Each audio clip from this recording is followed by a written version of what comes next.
Welcome, ladies and gentlemen, to a new Road to Class A video. I appreciate you watching this. My whole idea for doing this series is to show my thought process so we can learn from my wins and from my losses so we can learn together. Let's take a look at this game. I'm playing Bill Williams, a master.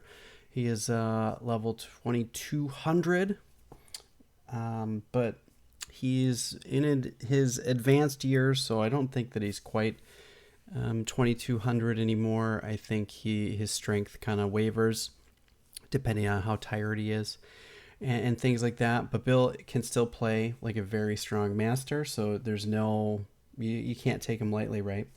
Game in 100 with a delay of 5. This game was round 4 of the early summer Swiss. He is white and I am black. Right now I'm sitting at 1643 in the rating list, and let's take a look. He played e4, and Bill plays pretty much everything, so it's really tough to prepare for him, so I just prepared lines against either e4 or d4, and so I was going to get either a Dutch or a Sicilian. So today we get an O'Kelly. I played a6, which is the best, the move for, not the best move, but the move to play the O'Kelly, which is kind of like a waiting move to see what white is going to do. And he played knight to c3, and after seeing this move, I was kind of struggling to remember some of the O'Kelly lines. Bill did mention that he was surprised by my line, and he asked if it was my own invention, which I was quite flattered about, but I said, no, this has been something that I found online by Chris Selecki, and he told me, I mentioned it was the O'Kelly, and he presented me with a story about another player who loved the opening, and he had just not remembered it. Bill's probably forgotten more about chess than I've ever learned. So, I mean, he's 85, so he's been playing for a very long time, and he's got all kinds of crazy stories about old school players, so it's always a pleasure to be able to talk to him after the game. I love postmortems with Bill because he's always got tons of stories.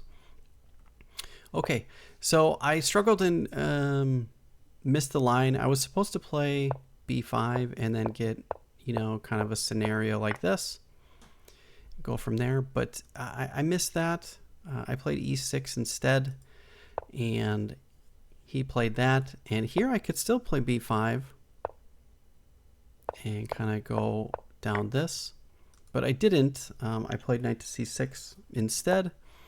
Maybe it doesn't matter. It kind of transposes a little bit. And we get this. So I had some vague idea here, and I was still, I believe, in the master's database, and it looks as though I am. So I'm thinking at this point that nothing's gone horribly wrong. I feel like I'm doing okay. I still have chances to play. And I need to get myself castled, and I need to get my king side developed. So that's kind of where I'm at. Now, here I kind of played an interesting move. And the move I should have played is probably rook to c8. That is probably where I should have went. But I didn't. I played king to c7 with the idea of maybe castling queenside. I know you don't normally want to castle queenside in the Sicilian, but I'm struggling a lot with the O'Kelly. I'm not quite sure what the plans are, and being that it's a newer opening to me, it's still kind of unfamiliar. And I mentioned in my notes that this may have been a mistake. Knowing knight d5 is always on tap.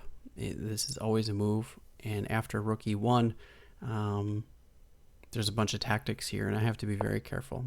Thankfully enough, he didn't play that. He played d4.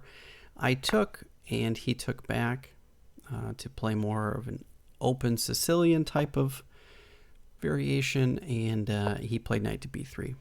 And here I thought, this is a critical point. Where do I put my bishop? Do I put it on a7, or do I put it on d7? Or e7, sorry. And I was having trouble trying to figure out where I wanted to best put it. And I think it's probably better on e7 than where I put it, which was a7. But I think this is probably the main line. I didn't like the weak square in my camp, but this is pretty standard practice in the O'Kelly and other Sicilian lines, that they do get a chance to push e5, and then you have this weak square to deal with. And then I was like, well, how do I handle this? And I didn't really know how to handle it, and I didn't want to try to figure it out over the board. However, just playing f5 here is the solution, and I just didn't see those things during the game, unfortunately. And this is fine. And then I get kind of more of a Dutch type of structure, which I want to play anyways. I'm quite familiar with. So idea being, if they take that, I get to just develop and they castle kingside and everything's fine. I didn't do that. I played bishop to a7 instead, thinking that this was going to be very strong. a4, I pushed b4. Now he's got to move his knight down, and now we get the knight coming into the d5 square. And this was a pretty critical moment, and I had to think about what to do. I could bring my queen back, and this might be the better move, honestly, and it probably was the best idea. But I went to b8 instead, not thinking that, oh, he can just go here, but then I can push and then push. But I could have also come here, and this was silly because I think you have to come here and then you're kind of stuck. So I could go after that pawn, but that seems quite risky. It could be very easy to get your queen trapped in there if you're not careful. So I opted for queen to b8, and looking at this now, I'm just kind of like, oh wow, this is not good. Bishop to f4. And this was another critical moment. I had a lot of critical moments in the opening here that I felt like I could have had some potential to play a lot better. E5. And it's marked as a mistake.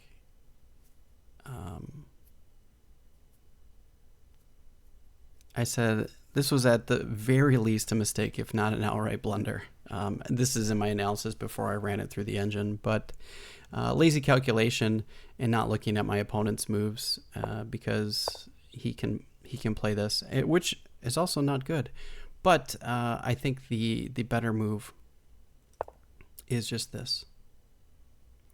And now I think the bishop is Sicilian on f4, and I can kind of play through the game. I think I've almost resigned to the fact that I was going to lose this game, and I just kind of immediately discarded this as an option. I did keep fighting from here, I think, and found some good defensive ideas, but ultimately the game fell apart due to my pressure and poor calculation, and probably some egoism. I wasn't really thinking too much on my opponent's move. And I was kind of surprised that this actually was a mistake. And then I followed it up with another mistake. So this is definitely not one of my best games I've ever played. They're definitely struggling at this point. But he played bishop to g5. I played h5, which is probably even more difficult to deal with. And h5 and queen f3. And again, I find myself in a tough situation. Not castled in Sicilian, it's now hurting me. I've seen this theme before. We've had this happen in a couple other games. So if you're familiar with a few games back, I played Ashish, Mishra, and I ran into complications in the Sicilian again, specifically the O'Kelly, where I'm not castled, and now it's starting to hurt. So I need to figure out how to get castled faster. So I played f6, which I'm not sure why I didn't just play king f8 and go from there. But this would have been the thing. But no, I played this instead. And what he should have done is taken with the knight. And I had calculated this and saw that he could take the other way, but did not even think that he would. And this is a move. This is a line that came up in the engine, but it's really weird. Instead, I just kind of allowed this kind of craziness to happen, and now I'm like in a really tough spot.